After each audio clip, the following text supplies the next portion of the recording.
The email arrived at 7:43 in the morning on a Wednesday and I almost didn't open it. I was standing in the lobby of a Marriott in Denver, travel mug in one hand, leather portfolio tucked under my arm, 12 minutes from a client site visit with a regional hospital group that had hired me to audit their vendor payment systems. My phone buzzed. The sender was my mother, Carmela. The subject line read, "Don't come back early, enjoy starting over." I opened it because I thought it was about the heating bill, or the plumber, or one of the 100 small pointed complaints she had been routing through my inbox since I'd made the miscalculation of inviting her to live with me. It was 3 paragraphs, short, almost breezy. She and my sister Lena had made a decision. They had cleared the house, furniture, electronics, jewelry, the cedar chest my grandmother had brought from Guadalajara, loaded everything into a moving truck and driven south to Scottsdale, where Lena had found a short-term rental. The last line read, "Your savings are already taken care of, you were always better at being alone anyway." I read it twice. Then a third time. Then I smiled, not from relief, not from shock, the specific quiet smile that comes when something you spent months preparing for finally arrives and you realize the preparation was enough. My name is Elena Vasquez. I'm 36 years old. For the past 11 years I have worked in healthcare compliance consulting, which means hospital networks and insurance intermediaries pay me to find where money disappears before the disappearance becomes a scandal. I am, by professional formation, a person who does not leave important things unguarded. I read contracts the way other people read menus. I keep records the way other people keep grudges, carefully organized by date and never thrown away. Carmela and Lena had not accounted for that. Let me go back. My father, Ricardo, died 20 months before the events I'm describing. Pulmonary embolism, fast, the kind of death that doesn't give you time to prepare the people around you for what losing you will mean. He left behind a life insurance policy, a 16-year-old Subaru, and a family architecture. Lena is 5 years older than me, she was the one my mother worried about, organized around, returned to whenever things went sideways. Lena had dropped out of a graduate program, accumulated debt, cycled through cities and roommates and jobs with a kind of restless charm that my mother called finding herself and that I had watched from the outside for years without being able to name what bothered me about it. I had put myself through a university program on academic scholarship, worked weekends, graduated without debt, and built a career that required precision and discipline. My mother's response to those years was usually a brief nod, as if I had simply done what anyone would do. After Ricardo died, Carmela said she couldn't manage the house alone. She was 63, in good health, fully capable of independent life, but grief makes people say things, and I was not immune to my own grief either. So I invited her to stay with me in the house I had bought in Sacramento at 31. Then Lena just needed a few months to regroup. Those months became 3 years. I paid the mortgage, the utilities, the groceries, the property taxes, the homeowner's insurance. I drove Carmela to her appointments. I handled the estate paperwork when my father died, all of it, while running a consulting practice that required me to travel 4 or 5 days most months. In return, I was treated the way useful things are treated, relied upon and resented. The small signs came in sequence, the way they always do. Lena started asking questions about my banking setup about 9 months before Denver. Casual, folded into ordinary conversation, do you use a credit union or a regular bank? Is your savings account the same one you use for the utilities? I told myself she was thinking about consolidating her own accounts. I told myself it was nothing. Then I noticed mail being opened and resealed, not obviously, just slightly misaligned at the fold, the corner lifted and pressed back down in a way that was almost invisible. 1 piece, then 2. I told myself it was the humidity. Then Carmela started standing in doorways when I paid household bills, not asking anything, just present, eyes moving toward the laptop screen without quite landing there. The moment of cold clarity came on a Thursday evening in April. I came home from a 2-day client trip to find Lena at the small desk in my home office, sitting with her back to the door, working something out on paper with a printed bank statement I had left in the recycling bin. She closed the paper quickly when she heard me, said she was just using the desk. Her expression was not embarrassed. It was interrupted. I didn't say anything. I went to my bedroom, closed the door, and sat on the edge of the bed with my hands very still in my lap. I didn't feel panic. I felt the particular cold clarity that arrives when something you've been quietly categorizing as probably nothing reveals itself as something. That night I called my attorney, Marcus Hale.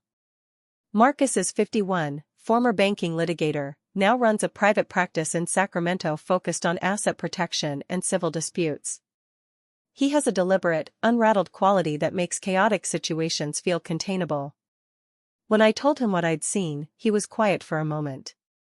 Then, how much of your full financial picture do they have? I said probably too much.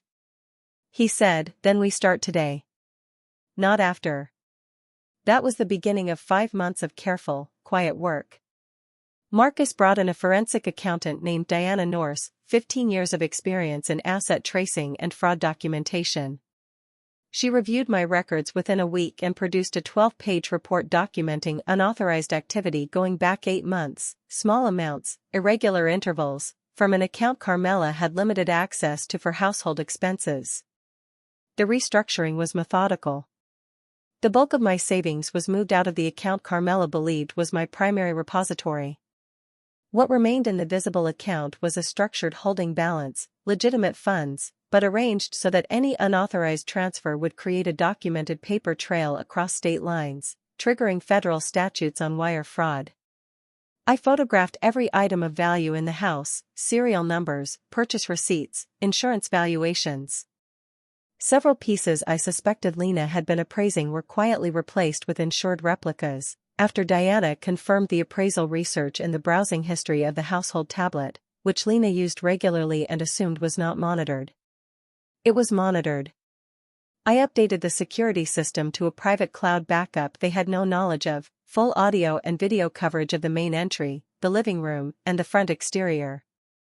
I removed Carmela from the household expense account and replaced her access with a limited-use card, $200 ceiling, with real-time alerts to my phone. Then I waited. The consulting trip to Denver was scheduled in early November. I told Carmela and Lena 10 days in advance and watched their reactions carefully. Lena nodded quickly and left the room. Carmela asked what day I was leaving. Both responses were slightly off in a way I couldn't have explained to anyone who hadn't been watching as long as I had. I left on a Monday. By Wednesday morning, while I was reviewing vendor contract discrepancies on the 4th floor of a hospital administrative building, the email arrived. I stood in the lobby and breathed for 40 seconds. My hands were cold. Something at the back of my throat wanted to become a sound I was not going to make in a hotel lobby. Then I forwarded the email to Marcus. Then I called my bank's fraud contact, a senior specialist named Victor Lane, a relationship Marcus had established specifically for this possibility 6 months earlier. Then I opened my laptop and checked the security archive. The moving truck had arrived at 8:40 that morning. The footage was 14 minutes long. I watched my house emptied room by room, the dining table, the framed photographs, the cedar chest, the record player Ricardo and I had rebuilt together when I was 19. Lena's voice came through the audio clearly at one point. She said, "Take everything that has value first. Leave the books." I closed the laptop. Stood up. Walked into my next meeting. I am a professional. I was not going to let them take that too. By that evening, Marcus had filed emergency notices with Sacramento PD's Property Crimes Division, the bank's fraud unit, and a federal reporting channel. The movement of property across state lines and the attempted transfer of funds from flagged accounts triggered jurisdiction under federal statute. Marcus had also contacted the Scottsdale Rentals Management Office, whose confirmation email Carmela had mistakenly forwarded to a shared family account I still had read access to. The property manager cooperated immediately. He had no interest in the middle of a fraud case. Victor Lane confirmed within 2 hours that the account Carmela had accessed was frozen pending investigation. The transfer Carmela believed she had completed had processed into a review queue. The funds were inaccessible. the paper trail attached to every digit. I flew home the next morning. The house was stripped. I unlocked the front door at 11:17 and stood in the entry and let the silence settle. No rug, no console table, no photograph of my father and me at my graduate pinning ceremony, which had hung in that hallway for 4 years. The hooks where my coat and Carmela's coat had hung side by side were bare. The air smelled like packing tape and the specific absence of everything familiar.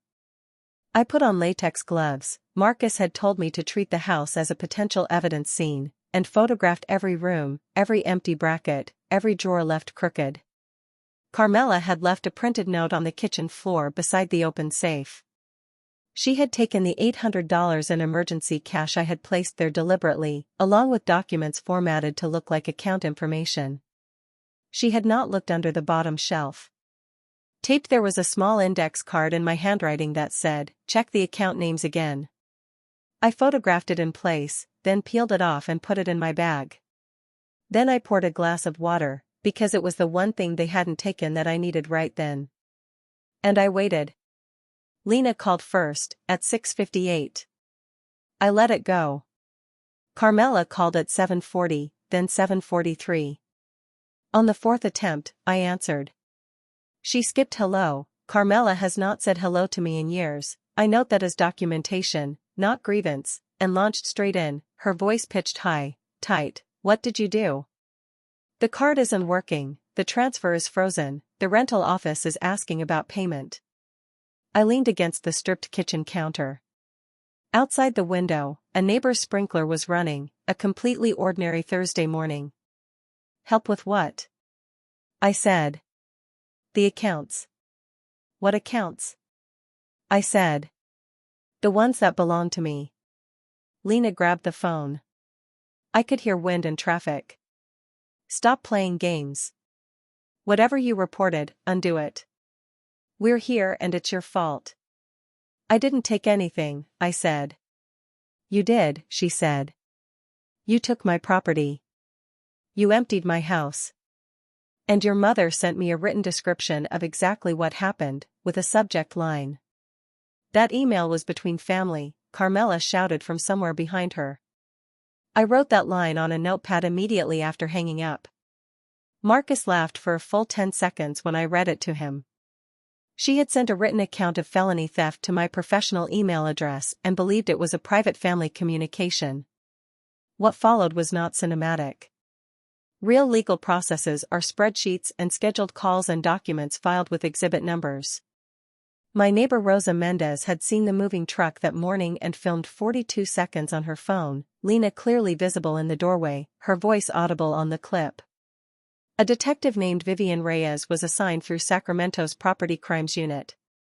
She reviewed the security footage, Rosa's clip, Carmela's email, and Diana's financial documentation in a single 3-hour session. When she finished, she looked at me and said, "You did half our work already." "It's what I do for a living," I said. She almost smiled.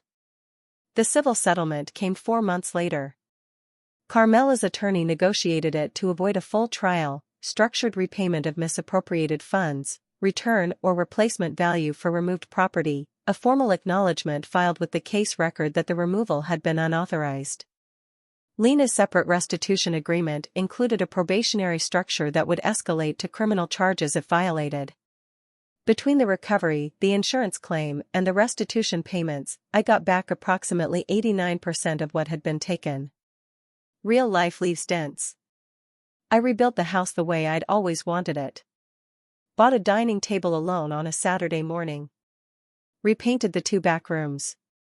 Turned Lena's old bedroom into an office for my consulting practice, standing desk, second monitor, proper chair, and within 60 days was running 3 new client contracts out of that space.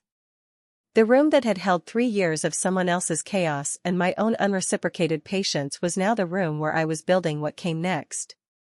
That was my favorite part. I won't pretend otherwise. Carmela called once more, about 7 weeks after the settlement. She wanted to know if there was a path back to a relationship. I thought about that question for a moment.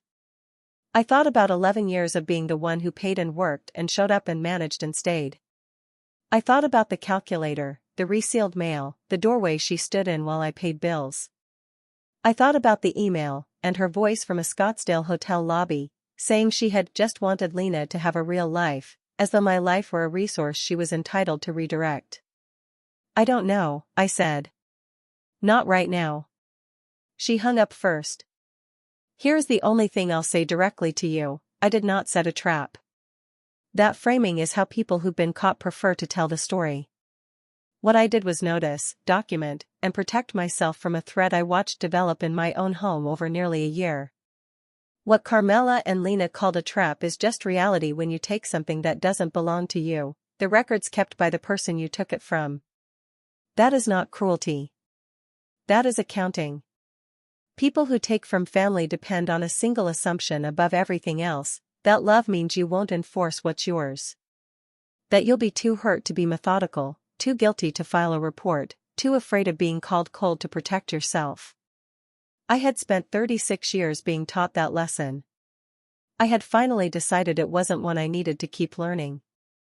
So here is what I'll leave you with: if someone in your life has been making you feel that protecting yourself is a betrayal of them,